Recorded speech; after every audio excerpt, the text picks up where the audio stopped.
diterjemahkan untuk bela negara ini. Nah, bagaimana apa saja tantangannya, catatan-catatannya, nanti kami coba perbincangkan juga bersama narasumber kami terkait dengan hal ini ya, peringatan Hari Bela Negara yang setiap tahunnya diperingati pada tanggal 19 Desember atau tepat hari ini. Iya, dan kami tengah mencoba untuk terhubung bersama dengan narasumber kami untuk membahas lebih lanjut terkait dengan peringatan Hari Bela Negara pada hari ini ya. Dan nilai dasar bela negara ini apa sebenarnya ya? Tentunya kita coba gali bersama harapan-harapannya apa begitu terkait dengan Hari Bela Negara ini, bagaimana menyikapi peringatan Hari Bela Negara ke-74 tahun 2022 ini, untuk tentunya sama-sama harapan kita kesadaran akan cinta tanah air juga tentunya ini terus dipupuk begitu ya. Baik, saya sudah bersama dengan analis kebijakan, ahli media bidang karakter Kementerian Dalam Negeri Republik Indonesia, Dr. Andes Bangun Sitohang, MM. Selamat pagi, Pak Bangun.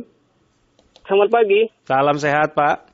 Salam sehat juga untuk pemirsa semuanya. Selamat pagi, Indonesia. Ya, Pak Bangun, ini hari ini kan diperingati sebagai Hari Bela Negara ke-74 tahun 2022.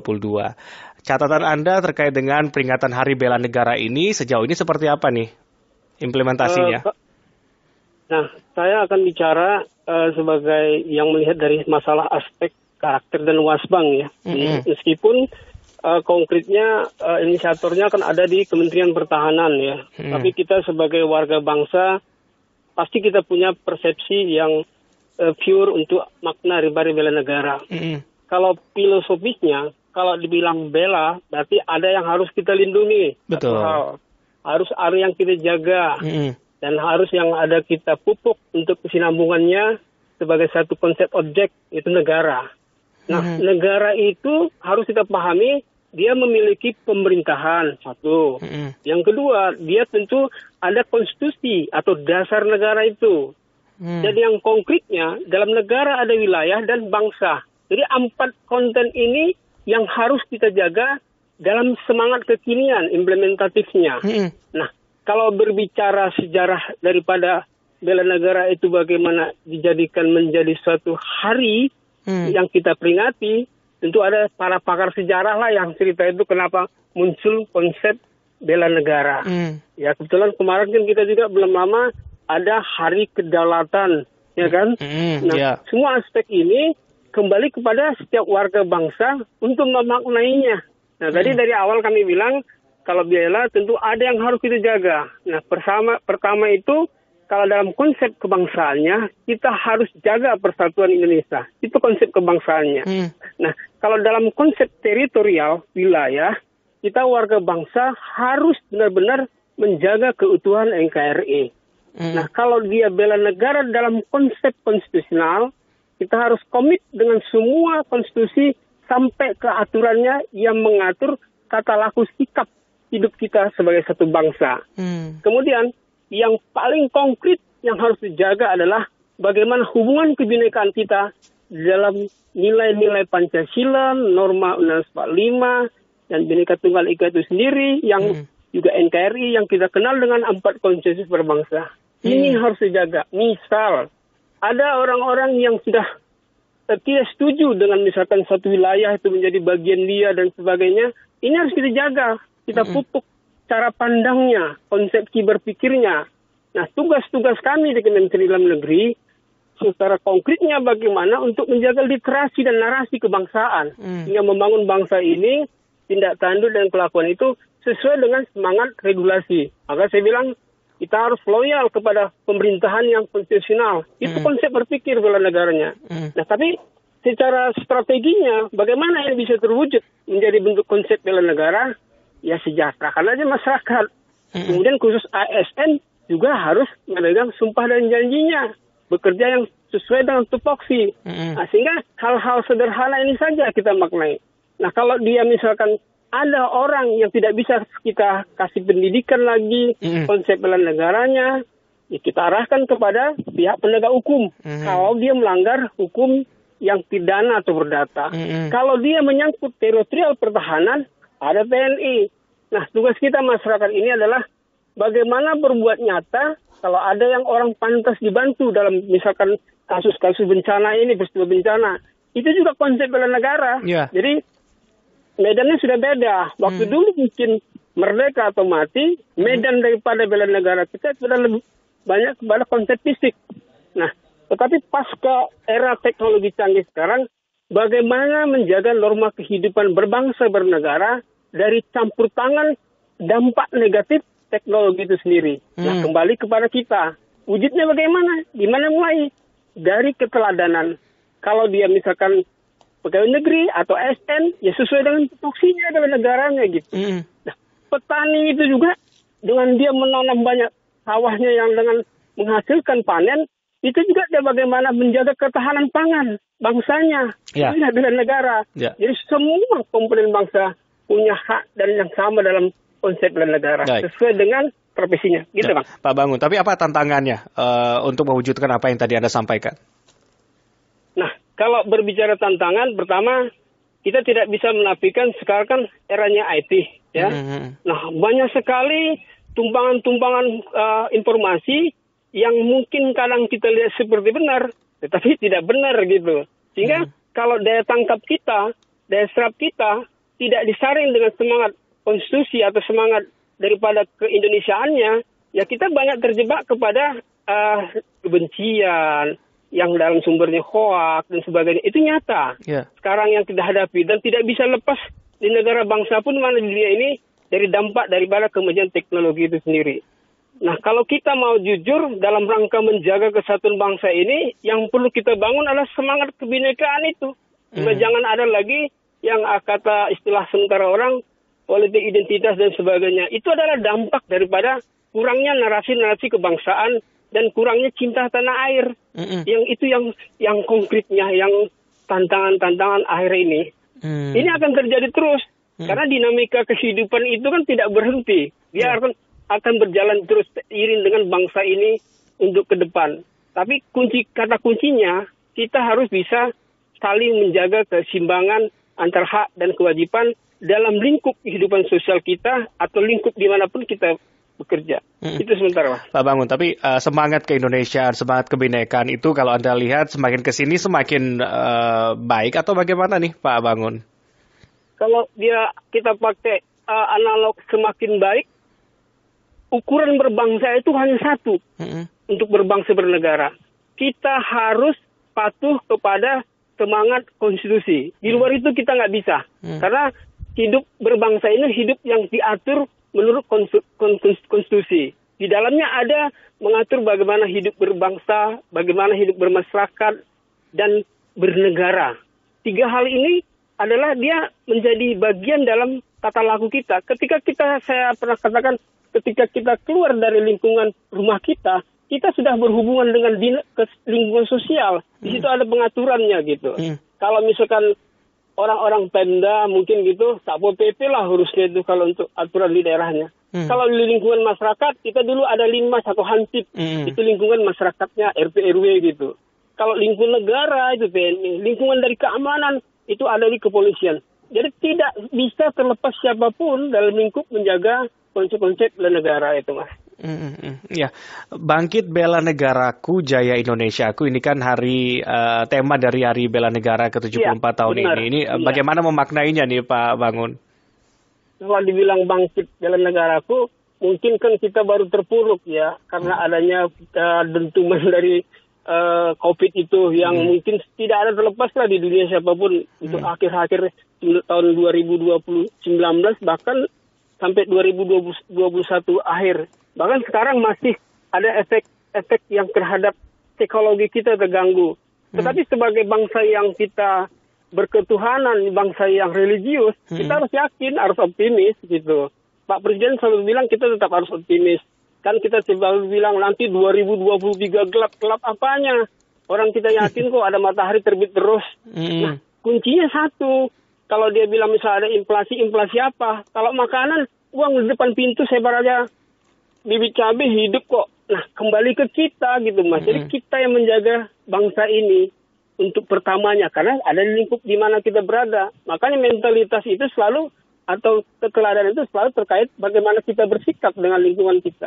Mungkin di situ yang sederhana saja, gitu, yang konkret, sehingga tidak kita terlalu euforianya bela negara dan kita disibukkan dengan hal yang sebelumnya. Tapi after that mau ngapain gitu kira-kira. Itu. Ya, Pak Bangun, ini kan ada ikrar bela negara yang dibacakan pada saat upacara peringatan Hari Bela Negara. Ya. Ada 5 poin begitu ya. Dan ada salah satunya adalah memiliki kemampuan awal bela negara. Kemampuan awal apa menurut Anda ini? Itu tadi saya bilang tadi, harus memahami dulu konsep ideologi Ipolesis Hankamnya itu. Jadi kalau dari mulai awal yang dasar itu, kita itu punya kesadaran nggak gitu. Jadi gini Mas, dalam satu konsep itu bukan masalah konsepnya bagus, tapi bagaimana kita sadar untuk melaksanakan konsep itu. Itu yang saya lihat dalam flagship pendidikannya gitu, pendidikan kebangsaannya. Kita tidak bisa, apapun yang akan kita bikin terbaik, tapi kalau tidak ada kesadaran dari kita untuk memaknai kebaikan nilai itu, tidak ada. Kan saya selalu bilang, nilai kebaikan itu tetap apapun ceritanya. Tetapi yang berubah, yang perlu dijaga adalah konsep pikir kita. Nah itu, karena kadang-kadang tadinya dia begini, kok begini. Itulah dampak daripada lingkungan. Yang kita perlu bangun adalah lingkungan kita, keluarga, masyarakat, baru kita cerita ke bangsa gitu. Jadi dimulai dari kita dulu konsepnya gitu. Dimulai dari kita ya tentunya. Iya. Ya, sambil kita ajak pendengar juga ya. Pak Bangun untuk bergabung, pendengar silakan Anda bisa bergabung bersama kami.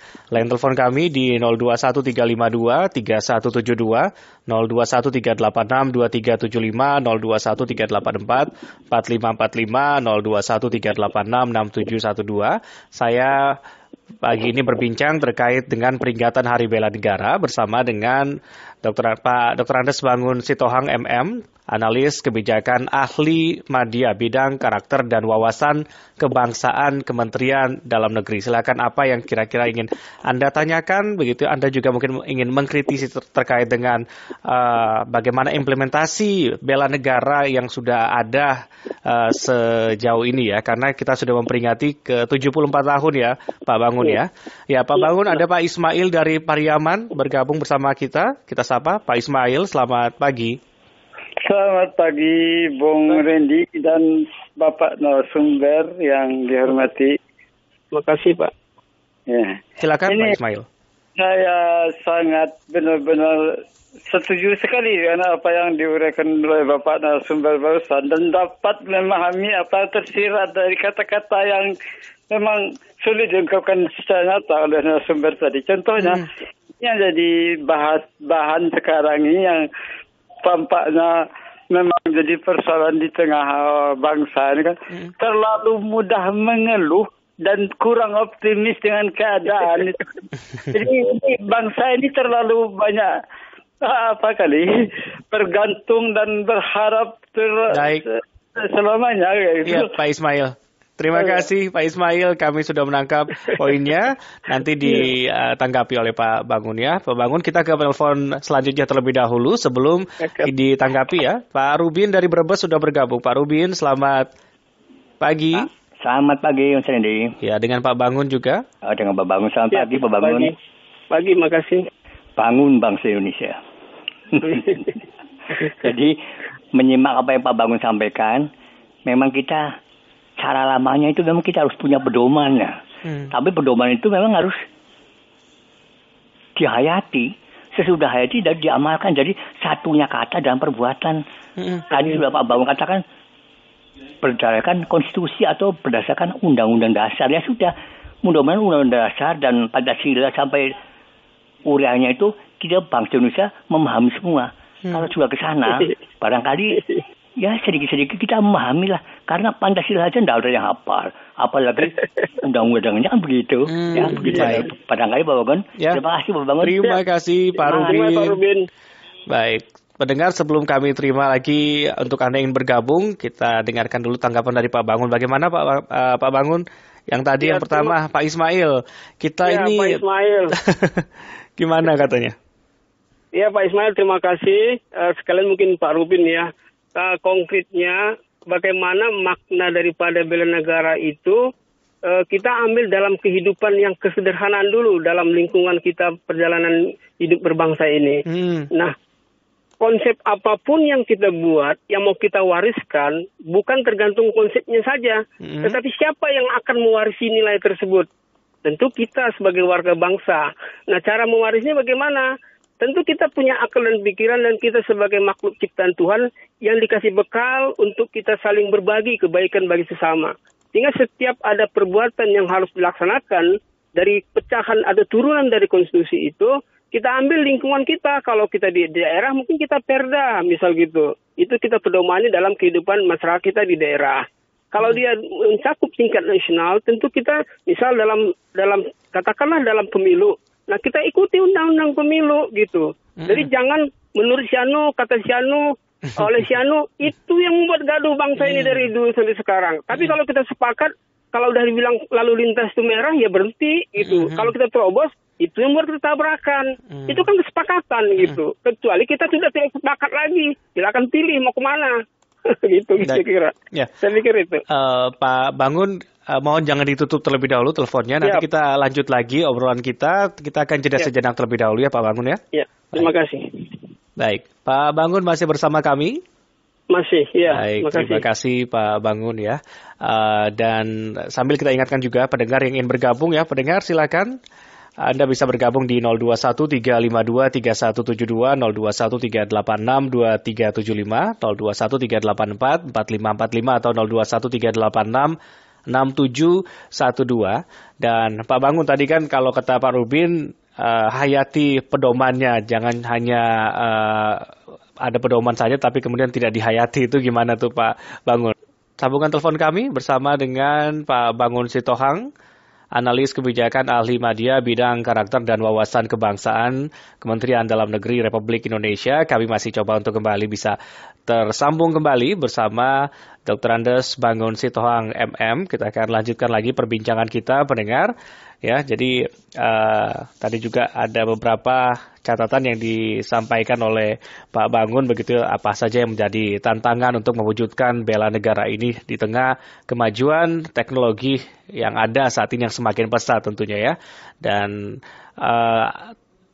ada ikrar bela negara yang dibacakan, yang bisa dibacakan pada upacara peringatan Hari Bela Negara ke-74. Baik, sudah tersambung kembali ya bersama dengan Pak Bangun Sitohang. Pak Bangun. Iya, Pak Bangun terputus tadi. Ya, teknologi biasa. Iya, Pak Bangun. Jadi bagaimana kemudian agar tidak hanya menjadi pedoman saja ini terkait bela negara ini begitu ya. Dan kalau kita lihat juga para pejabat negara begitu ya yang biasanya bikin regulasi juga banyak terjerat kasus-kasus korupsi misalnya begitu Pak Bangun. Nah, bagaimana kemudian seharusnya para pejabat negara bisa memberikan teladan yang baik begitu kepada warganya, tapi justru ini membuat kecewa warganya dengan terjerat kasus korupsi. Ini bagaimana pula Anda kaitkannya dengan bela negara ini, Pak Bangun? Ya begini Mas, tadi kalau kita dengar ada wase tadi sangat bagus sekali dan itu pesan yang harus saya pegang. Betul. Jaga dulu persatuan, setelah itu kita akan berbicara apa akan kita berbuat. Ya. Nah tentu orang selalu mengaitkan tentang korupsi itu pasti kita pejabat yang gunakan APBN dan APBD yang disalahgunakan kan begitu ya. Tapi semuanya tidak ada di konstitusi atau di aturan untuk boleh korupsi. Betul. Nah, itu kembali kepada diri kita masing-masing. Apakah kita megang sumpah nggak sebagai aparaturnya gitu? Itu dulu. Karena kita sama seperti Mas punya anak bawa jalan-jalan ke pasar, terus Mas ambil pisau, titip pisau ini nak kasih ibumu di rumah simpan. Itu kan bagus titipannya kan, walaupun berbahaya. Betul. Tapi di perjalanan dia dihadapkan pada tantangan dia harus menggunakan itu. Nah, apakah ada pesan untuk dia menusuk orang dan sebagainya? Kan tidak ada. Yeah. Dan artinya undang-undang itu dan peraturan apapun itu hakikatnya bagus semuanya. Tetapi kembali kepada jati diri kita sebagai manusia. Apakah kita mau hidup ini untuk berbuat yang baik atau tidak? Nah, tantangan itu pasti ada di setiap lingkungan, baik di kantor, kayak saya pegawai negeri, pasti ada tantangan. Tetapi hiduplah yang sederhana, yang secukup menurut ketimpal kehidupan kita. Jangan juga berlebih. Kalau kita berlebih, pasti ada yang kurang. Itu filosofisnya gitu. Nah, kalau kita misalkan berlebih juga, pasti kita ada yang tidak berbagi. Ada banyak hal, mungkin masing-masing lah kembali kepada dirinya untuk memahami lingkup tugasnya gitu. Kalau dibilang korupsi itu, selalu dikaitkan sih kepada pejabat karena ada APBD, BBN, di swasta juga profit orientednya ada.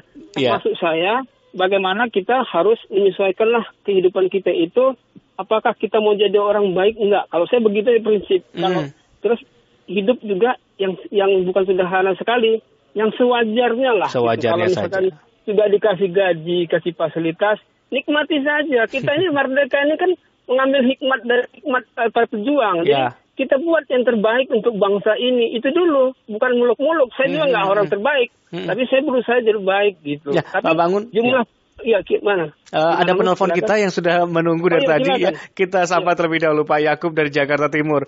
Pak Yakub, selamat pagi. Pagi Pak Bangun.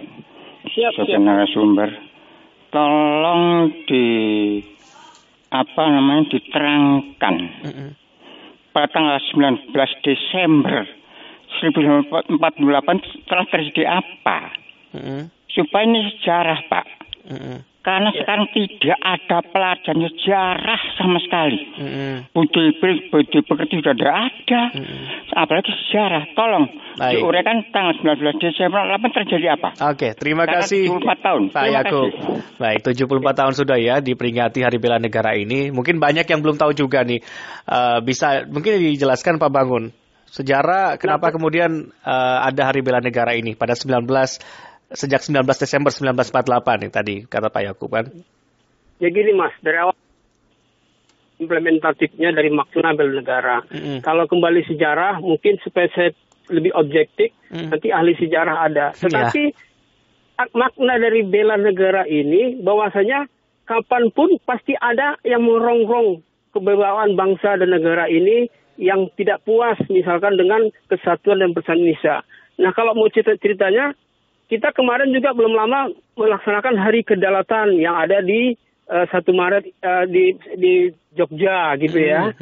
Rangkaian sejarah ini, pindah-pindahnya ibu kota ini, tapi NKRI tetap ada. Itu yang Soekarno hebatnya di situ menjaga. Jangan sempat ada kekosongan pemerintahan, sampailah di Bukit Tinggi juga ada di sana. Tapi kita negara kesatuan loh. Jadi tidak maknanya negara meskipun di area ibu kota nanti misalkan dimanapun itu berada, itu tetap kita negara kesatuan. Nah ketika ada di Jogja misalnya itu mempertahankan sampai bahkan kita yang di 10 November itu setelah merdeka, rongrongan Belanda itu nggak mau udah lepas. Dia buat strategi banyak. Mereka loh, jadi mereka buatkan isu-isu internasional. Itu kalau bicara sejarah, mungkin supaya kita lebih objektif, nanti carilah pakar sejarah di situ. Tapi bagaimana buah dari makna Hari Bela Negara. Hari Bela Negara dimaknain bahwasanya bangsa ini akan tetap menghadapi tantangan baik dari dalam ataupun luar negeri. Betul. Itu. Kalau misalkan kita tidak selalu welcome atau tidak sadar dengan kewajiban kita sebagai warga bangsa untuk menjaga negara ini dari rongrongan dalam negeri atau luar negeri, berarti kita tidak bela negara. Itu konsepnya. Tapi kan kalau di fisik sudah ada kotak sekarang ya, Kemhan ya. Tapi kita aspek kehidupan keseharian, misal ada bencana di Cianjur dan dimanapun itu, kita kerahkan ke sana bantuan sebagai itu konsep daripada nilai bela negara. Nah, kalau sejarahnya silahkan nanti diskusi dengan ahli sejarah. Baik kalau begitu. Terima kasih Pak Bangun Sitohang untuk waktunya bersama Pro 3 RRI. Semoga kita lebih memaknai lagi ya peringatan Hari Bela Negara ini untuk meningkatkan kecintaan kita terhadap Nusantara ini. Baik, selamat pagi Pak Bangun, sehat selalu. Terima kasih, sama-sama. Analis kebijakan ahli media bidang karakter dan wawasan kebangsaan Kementerian Dalam Negeri Republik Indonesia, Dr. Andes Bangun Sitohang, kami sudah berbincang